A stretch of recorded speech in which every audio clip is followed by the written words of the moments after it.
Hello, welcome to a new calculator tutorial for the TI-84 Plus. Today, we'll be discussing how to use and manipulate the 5-number summary and box plots in the TI-84. Now, again, similar to most of the other tutorials here, this will work for the TI-84, the TI-83, as well as other various versions. Everything here should be in the same place. Now, what we want to start with is obviously some data. So I already have some data listed in my list here. So I go to Stat, Edit, and I have a few lists. This first list has random numbers from 1 up to 15. There's 35 of them. And then I also have, where I thought that I included, let's put them in. I'm going to put in a few outliers here so I can see how that's going to specifically influence the graph. Alright, so I got some outliers there. So now I have about 38 pieces of data, including these outliers. Furthermore, I also have a couple other lists, list 3 and list 4, which are more for frequency data. So I have data from 1 up to 10 and different frequencies for each of those, since you can make box plots for both. Alright, now first how to access the 5-number summary. We've gone through this in a previous video, but just want to show it again. If we go to Stats, we go over to our good friend OneVerstats. OneVerstats will help us see some of the summary statistics for any given set of data. So for example, if I do OneVerstats on just list 1, and there's no frequency list for that list, I calculate, it'll take a second, and I get a lot of information, and if I scroll down, I should get the 5-number summary here. The minimum, quartile 1, the median, quartile 3, and the maximum. Okay, so that's my 5-number summary for that data, which does make sense. I have 1 up to 15 as well as my outliers, so the maximum makes sense here. Now, if I want to do that again for the summary or the frequency data, I can. I go to Stat, OneVerstats, and for list 3 and list 4, the frequency list being in list 4, I can calculate and see the 5-number summary based on that. 1, 4, 6, 9, and 10. So you can make a box plot pretty nicely by hand just using this information. However, if you want to see a nice demonstration on the calculator, then we can. So let's do that. I go to second, Stat Plot, where all my plots are. And I'm just going to have one plot on for now. I'm going to manipulate plot 1. So let's go into plot 1. Press enter. Plot 1 is already set as on, so that's good. I don't need to turn it on. If I do, I would just need to highlight on and press enter. Then I can go down to type and select box plot. You'll notice that there are 2 symbols that look like box plot. The first one is what is called a modified box plot that identifies outliers using the IQR or the Inter-Quartile Range and separates them out using a new maximum as the lowest number or the first number that's within my fence range. So that's typically what we'll be using. However, if we do just want to use the entire data and don't care if the maximum or minimums are outliers at all, then we can use the second one. However, in most cases, we will tend to use the modified box plot. So let's make the modified box plot for list 1. In this case, there's no frequency list for list 1, so what I'm going to do is put a 1 there, indicating that each number in my list 1 is referring to a specific individual, and just 1. The marks are really up to you in terms of what you want. I usually don't mess with these, and the color also, I don't mess with that, particularly since a lot of TIs don't even have a color option. But again, I have everything set up here that I want. It's on, I have modified box plot. My X list is my list of values, and my frequency list, there is none, so I just use the number 1. So let's graph that. Thankfully, similar to histograms, we can zoom stat in on the correct location. So instead of just hitting graph, I'm going to go to zoom, and I'm going to go down to the 9th option, which is zoom stat. If I hit zoom stat, bam, I have a nice looking box plot here, so I can trace the values.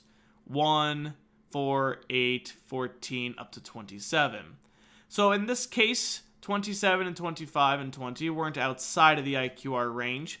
My IQR, since it goes from 14 down to 4, my IQR would be 10. And if I add 1.5 times 10, so 15 to quartile 3, my upper fence would actually be 29. So if I want to indicate an outlier, I'd have to put in a number that's bigger than 29. So let's do that. Let's do edit. Let's specifically put in an outlier and see what this looks like. Thought 27 might be high enough. So let's do 35. And maybe one more, let's do 36. So I have two outliers. They're obviously going to be high enough. So let's go to second stat plot, make sure everything's still in there. Nothing should have changed, but it's always good to make sure. Yes, I still have modified box plots in list 1 and 1. So everything should be hunky-dory here. I zoom 9, and there we go. Now I have the box plots, 1, 4.5, 8, 14, and 27. You'll notice most of the data hasn't changed because the median and most of the quartiles are pretty resistant to outliers. But these outliers have been separated out because they are outside of my fence range. So they have been separated from the rest of the data, which is pretty good. Now, if I didn't want to have that separated, if I did want to have the number 36 as my full maximum, then when I do stat plot, I would use the fourth option, or the fifth option rather, for normal box plot. If I zoom stat in on that, it will include 36 as the new maximum, and I can trace and determine that as I need, 36. But again, what we typically want to do is keep it as it is. So we want to keep modified box plots since they do help separate outliers, and it's good to keep them away from the rest of the data that is typical or considered typical. Zoom stats, and we still have that data here. Okay, now what if we want to make a box plot on the second data, the one that had frequency? Okay, if we want to do that, I go to second stat plot. In this case, I'm going to go into plot 1 and I'm going to temporarily turn it off for now. And from here, I can actually go up to plot 2 by hitting up and scrolling over to plot 2 and hitting enter. And I can now edit plot 2. I've turned off plot 1, but now I can mess with plot 2. So I'm going to turn on plot 2. And again, I'm going to use modified box plots, so the fourth option here. Now, my list was in list 3, and that was the data from 1 up through 10. And my frequency list was in list 4. Always keep in mind which one is which. I have a lot of students that typically reverse those, so just make sure you know which one is which. Now, this is on frequency data, but it still should graph just as we like. So if I zoom 9, zoom stat in, then I have this data listed here from 1, 4, 6, 9, up to 10. Now, that's great. Now we know how to make box plots. It's pretty easy, and unlike histograms, you don't need to mess with the window unless you really feel like it. Now, what I want to do here, the reason that I separated out and only did this one in plot 2 and kept plot 1 with the old data is I want to turn both of them on. And that way I can compare two different box plots together. Very often you won't do this, but box plots are a great reason to have compared data. Box plots, maybe some line charts, perhaps scatter plots, but box plots are probably the most used one to compare, at least with the TI. So I'm going to turn on plot 1. And I still have, I can go up to check, plot 2 is also turned on. Now if I zoom stat, so I go to zoom, and I'm doing the 9th option again. So zoom stat, I get both box plots listed here, both within the same range, and I can see them. I trace, and I can go back through the box plot for list 1, and it does still include the outliers because they're both modified.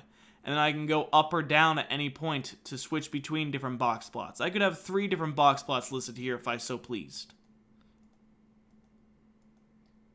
But now I have a nice little comparison, so I can go like, okay, well this first one has a minimum of 1, the second one has a minimum of 1, the second one has a minimum of 4, or a quartile 1 of 4, and the first one has a quartile 1 of 4.5. So I can make some direct comparisons. Maybe talk about the ranges, maybe talk about the interquartile range, whatever I need.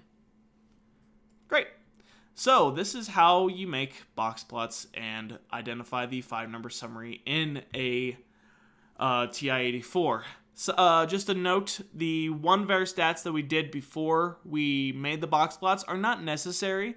It's just if you want to have the data without graphing it, you can go to 1var stats.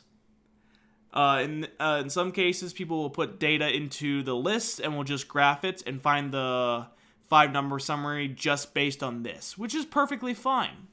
If I didn't do 1var stats on the first list and just went directly to make this graph, I would still have this kind of graph here. And I could find the 5-number summary by just scrolling through and tracing the box plot itself. Even better, if you do have the 84 plus C like the one I'm using here, it does color code. But if not, you can see at the top what the plot is. This is for plot list 1. The second one is for plot list 3 and list 4. So keep that in mind for identification purposes. Alright, great. So that's how to make box plots. If you have any questions, feel free to put them in the comments down below. Or if you're one of my students, feel free to come up and ask me a question and I'll see what I can do for you. With that said, I will see you in another video.